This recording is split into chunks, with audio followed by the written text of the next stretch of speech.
Hello बच्चों, आपका स्वागत है छुटकी की कहानियों में। आज हम सुनेंगे बलून गिविंग एलिफेंट की कहानी। चलो शुरू करते हैं। हरे भरे जंगल में मोती हाथी खुशी लाता है। हंसमुख बच्चों को रंगीन गुब्बारे बांटता है।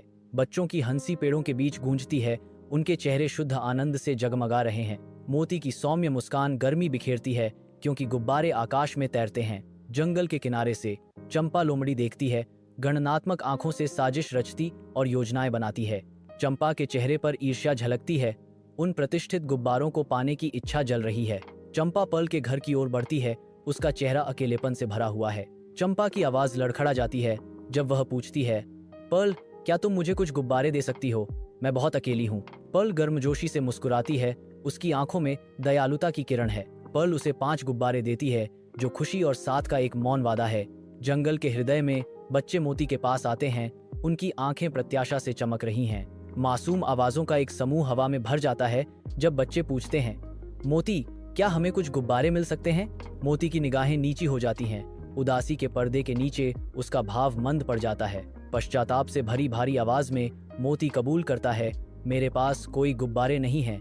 बच्चों की उम्मीद फीकी पड़ने के साथ ही जीवंत जंगल उनके चारों ओर गहरा होता हुआ प्रतीत होता है। मोती खाली हाथों से बोझिल खड़ा है, उनकी साधारण इच्छा को पूरा करने में असमर्थ। बच्चों ने सोचा कि कुछ गड़बड़ है। उन्होंने चंपा को देखा कि वह हर रोज नए गुब्बारों से खेल रही थी। तब उन्हें सब समझ में आ गया। बच्चे चंपा के पास गए और कहा, अगर तुम वाकई मोती भैया की दोस्त हो तो तुम भी हमारे साथ गुब्बारे बांटो। चंपा को अपनी गलती का एहसास हुआ।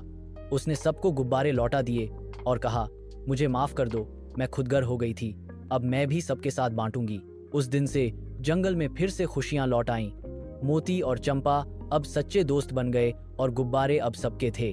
सीख, सच्ची दोस्ती में बांटना और समझदारी जरूरी होती है। तो बच्चों, कैसी लगी आपको ये कहानी? ऐसी ही और कहानियों के लिए मेरे चैनल को लाइक, शेयर और सब्सक्राइब करें। मिलते हैं अगली कहानी के साथ।